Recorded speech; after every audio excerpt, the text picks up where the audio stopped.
세계적인 팝스타 마돈나, 토크쇼 여왕 오프라 윈프리는 다 아시는데 제이디 벤스는 누구냐고요? 누구인지 설명하기에 앞서 이들의 공통점이 있습니다. 바로 흑수저 출신입니다. 아니 흑수저를 넘어 지독한 불행을 가지고 태어났습니다. 이들은 어려움을 극복하고 이제 대부분 알아보는 유명 인사가 되었는데요. 여러분께 들려드릴 이야기는 흑수저 출신이 불행을 극복하고 본인의 삶을 성공적으로 이끈 중요한 요인 하나를 살펴보고자 합니다. 여러분은 스스로를 어떻게 생각하시나요? 가난한 환경에서 자란 분부터 그저 평범한 경제적 환경에서 자란 분들, 그리고 소위 금수저라 불리는 유복한 가정에서 자란 사람들도 있을 것입니다. 오늘 이야기할 부분은 불행한 가정 속에서 희망을 잃어가는 아이들, 혹은 가난한 경제적 사정으로 아이를 제대로 영육하지 못하는 사람들을 위한 이야기입니다. 제이디 벤스라는 인물은 미국 백인 하층 노동자 가정 출신으로 너무 자주 바뀌어 있으나 없으나 아버지와 폭력, 폭언, 약물 중독에 노출된 어머니 아래에서 자랐습니다. 그의 어머니는 항상 폭언으로 얼룩져 아이에게 제대로 된 사랑을 주지 못했습니다. 그가 사는 동네 역시 부모의 이혼, 가정폭력, 약물 중독, 10대 임신이 만성화된 환경에 둘러싸여 불행의 대물림이 이어질 가능성이 매우 높았죠. 이런 아이들은 무력감, 냉소주의가 싹트게 되어 희망이라는 단어는 잊어버리고 악순환의 고리에 빠지게 됩니다. 그런 제이디 벤스는 미국으로 이주해온 선조부터 한 번도 가보지 못한 대학에 진학하고 법률가가 되어 불행한 가정사의 대물림을 끊어버린 아이로 성장했습니다. 과연 이 아이에게 무슨 일이 있었던 걸까요? 그는 힐빌리의 노래라는 책에서 그의 성장사에 대한 중요한 한 가지를 이야기합니다. 바로 멘토. 따뜻한 마음으로 감싸주고 이해해주는 멘토 한 사람만 있다면 이 아이는 불행의 터널 속에서 빠져나올 수 있다고 말하고 있습니다. 제이디 벤스에게는 그 멘토가 할모라 불리는 그의 외할머니였죠. 할모 역시 가난한 지역의 사람들처럼 배우지 못한 노동자 계층이었지만 그녀의 외손주인 제이디 벤스에게만큼은 신뢰감을 얻고 안식처를 제공하는 유일한 사람이 됩니다. 실제 제이디 벤스는 가정에서 폭력과 불안감을 가까운 거리에 있는 할모를 통하여 정서적 불안감에 안식처를 제공받았고, 할모 역시 제이디 벤스에게 엇나가지 않도록 따뜻한 사랑으로 그를 품어주었습니다.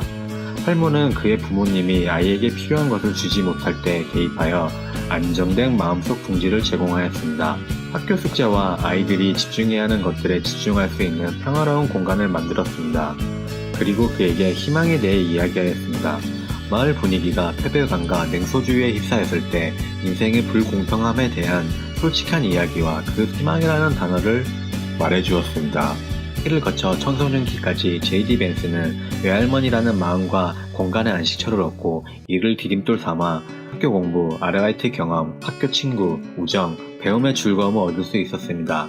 어머니의 불행한 기운에도 불구하고 수업 마치는 종이 두렵지 않고 다음 달에도 내가 어디서 지낼 것인지 알고 있는 기평범한 사실이 제이디 벤스의 10대 생활엔 안식처가 되었던 것입니다.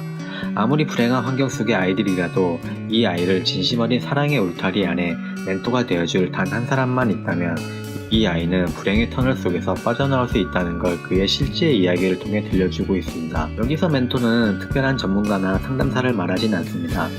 누구나 멘토의 역할을 해줄 수 있습니다. 학교 선생님, 부모님, 형제자매, 동네 형, 동네 빵집 아저씨 등 이런 가정 환경 속에서 아이들의 가난과 패배감의 굴레에서 벗어날 희망의 끈을 연결할 수 있습니다. 단지 저자 제이디 벤스 한 사람만의 사례일까요? 서두에 언급한 팝가수 마돈나와 그녀의 멘토 크리스토퍼 플린 선생님, 사생아로 태어나 어린 시절 성폭행을 당하고 마약 복용과 자살 시도를 했던 오프라 윈프리와 그녀의 멘토 교회 목사님. 오프라 윈프리는 이렇게 말했습니다. 지금의 내가 존재할 수 있게 된 것은 훌륭한 멘토를 만난 덕분이었기에 받은 사랑을 되돌려주려 날마다 노력한다. 그리고 그녀는 행복한 삶이란 돈과 관계없이 가치 있는 삶을 사는 것이라는 점을 강조하기도 했습니다.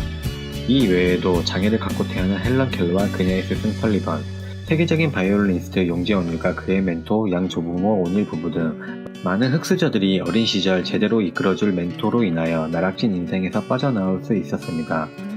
심리학에서 터널 효과라는 심리학 용어가 있습니다.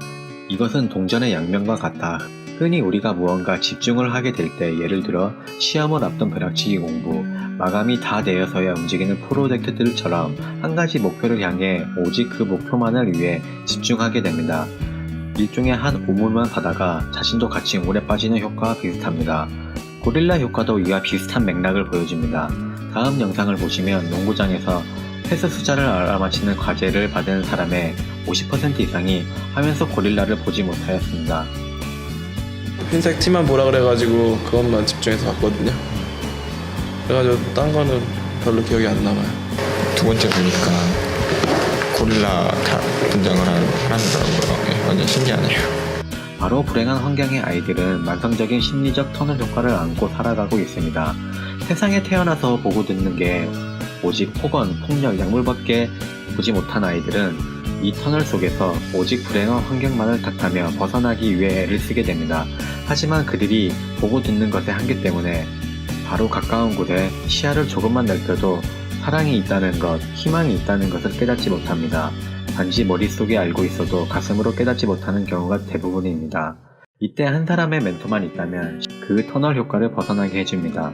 지금 이 순간에도 어느 가난한 가정 속 아이들은 걱정스럽게 아빠를 기다리는 아이가 있습니다. 그 아이는 아빠가 문을 열고 들어올 때 조용히 걸어올지 술에 취해 비틀거리며 들어올지 걱정하면서, 또 어떤 아이는 엄마가 팔에 주사기를 꽂고 정신이 혼미해진 엄마가 왜 저녁 식사를 주지 않는지 모른 채 그날 밤 배고픈 상태로 잠이 듭니다. 이 아이들은 미래에 대한 희망이 무엇인지 모른 채, 더 좋은 기회가 있는지도 모른 채 단지 가난하고 불행한 가정 환경이라는 이유로 사회의 어둠 속에 점점 빠지게 됩니다. 어쩌면 이 아이들은 누군가 희망과 안식처의 존재가 있다는 걸 보여줬으면 할지 모릅니다. 너무 뻔한 이야기 아니냐고요? 하지만 세상 모든 뻔한 이야기를 뻔한 이야기로 치부하는 순간 세상의 변화는 요원해 보이지 않을까요? 여러분의 주위에도 이러한 아이가 있나요? 주변에 이러한 아이가 있다면 한 아이의 인생의 길잡이가 되어줄 사랑의 멘토가 되어주는 건 어떨까요?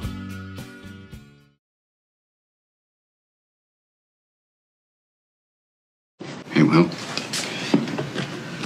I don't know a lot. You see this? All this shit.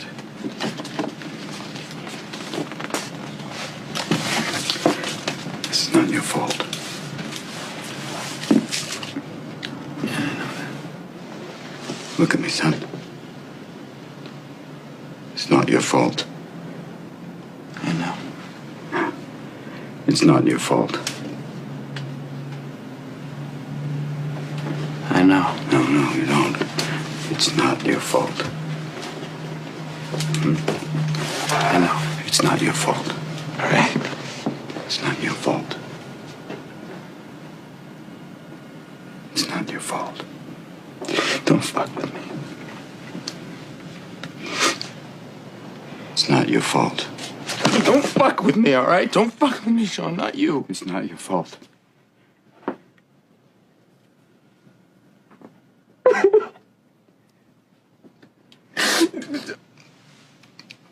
It's not your fault.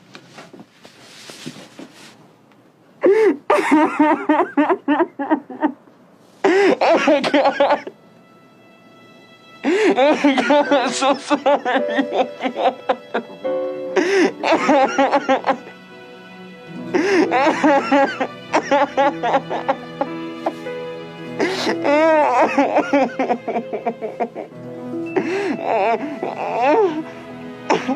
Fuck them.